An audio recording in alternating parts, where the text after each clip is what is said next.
Ron Oswald. Ron Oswald. That's Ron Oswald. Are you a Çapulcu? I am. I've come here to be one. All the way from Switzerland. Can you say I am Çapulcu? I am Çapulcu. I've traveled a long way to be Çapulcu. Evet, çok uzun yol kat ederek geldim ki Çapulcu olayım diyor. And what's happening here? Yani burada ne oluyor diye soruyorum. What did you see here? What I saw here is, I think, potentially a new Turkey. Yani, potansiyel olarak yeni bir Türkiye, genç insanlar yeni bir Türkiye kuruyor burada diyor. I think that what we've seen from outside Turkey in these last few days around many cities is a real sense that Turkey has to change really, not just superficially, but has to really change, become democratic. That means rights have to be respected, rights to protest, rights for unions, rights for workers, rights generally. Yani bu farklı iller, kentlerde gerçekleşen eylemlerden gördüğümüz kadarıyla artık şu açık, Türkiye değişmeli. İnsanların talepleri, demokrasi, hakları, işçilerin hakları, sendikaların hakları tanınmalı. I want to ask that from a class perspective, what did you see here? This middle class or working class? Who are those people? I see here probably a lot of the sons and daughters of both middle class and working class parents, kids who are the future of Turkey. And young people who've said that the Turkey they want to live in is not the Turkey that the current Prime Minister has in mind. Yani o evet orta sınıftan da işçi sınıfından insanlar var ve genç insanlar Türkiye'nin orta sınıf ve işçi sınıfı kesiminin çocukları aslında buradalar. Evet. Onlar yeni nesil ve onlar Tayyip Erdoğan'ın dikte etmek istediği veya aklındaki Türkiye'yi, mevcut Türkiye'yi istemiyorlar. O yüzden buradalar. Onlar yeni bir Türkiye, demokratik, özgür haklarını yaşayabilecekleri bir Türkiye hayaliyle, isteğiyle buradalar. Bunu da gerçekleştirmelerini hepimiz umuyoruz tabii. Democracy is not just about winning elections. Democracy is about listening to the people, and he has to listen to this. Demokrasi yalnızca seçimleri kazanmak değildir. Demokrasi aynı zamanda insanları da dinlemektir. İnsanları dinlemek zorundalar diyor. Yeah. Did you what? Yes, we have a message to the government, to Tayyip Erdoğan, about the working class, the all works of world. What did they learn from Turkey? I think what they learned from Turkey is yet not clear. I think you have to win this struggle to have your voices heard. And I think if Turkey wins this struggle, if the people of Turkey win and win real democracy in Turkey, then it will inspire many people in some of those countries where they've recently fought for democracy, and it's not a fight that's over yet. But in the rest of the world, I think people will understand that if it's possible to bring this kind of democracy to Turkey, it can happen anywhere.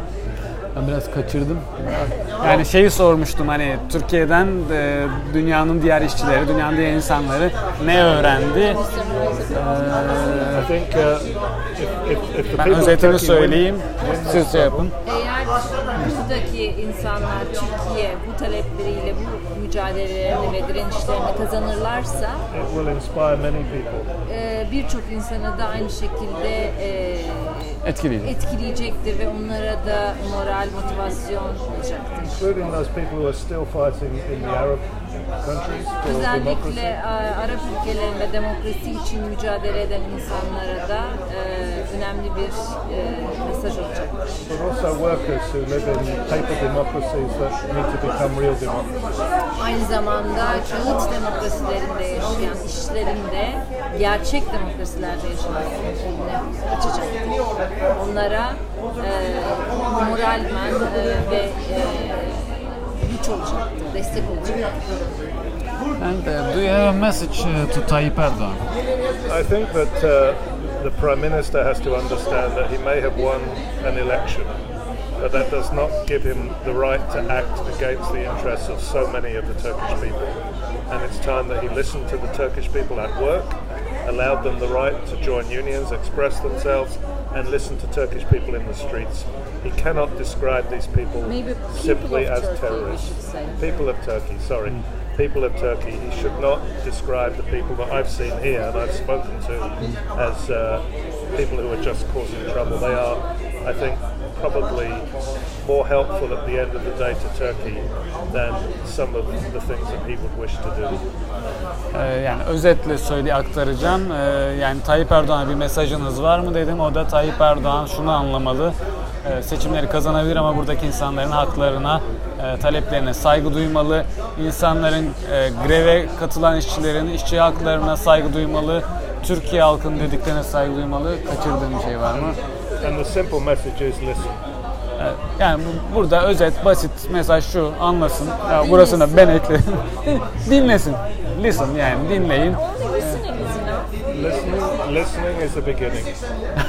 Dinlemek bir başlangıç diyor. Yani yeterli mi diye sorduk. Dinlemek yeterli mi, ama dinlemek bir başlangıç. Sanırım hiç o kadar vahim görünüyor ki Tayyip Erdoğan dinlemiyor bile diye algılanıyor dışarıdan. Çok haksız da değiller. Tayyip Erdoğan'a hani anlamıyorsan önce bir dinle, sonra anlarsın, bir şey yaparsın diyor dünyanın insanları, bizim çakma küresel lidere. And if you really listen, Prime Minister, you will have to change. Yani dinleyince de anlayacaksın ki değişmek zorunda kalacaksın diyor. Start by not turning one of the few green areas that I've seen in Istanbul, by not turning that into a shopping mall. Yani burada zaten birkaç tane yeşil alan var, İstanbul'da gördük. Bunları da yani alışveriş merkezlerine çevirmeyerek bu işe başlayabilirsin diyor. And another message? I think that's enough. Yeterli artık bu kadar söylediklerim diyor. Çok teşekkür ederiz. Thank you. Thank you. Thank you very much. Actually, you can also call on the workers to support here to get organized, for the workers to believe in the union movement and workers movement. Ona bir özetledik.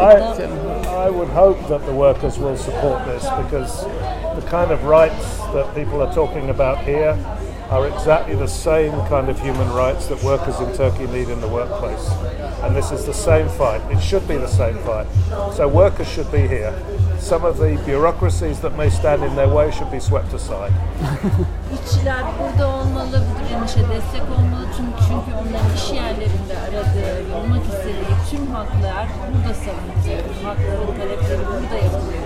Eğer bunların önüne çıkan engeller varsa onlar da silip süpürülmeli, onlar aşılarak buralara gelmeli. İşçiler de bu desteğini, hak taleplerini burada özgürce savunabilmeli.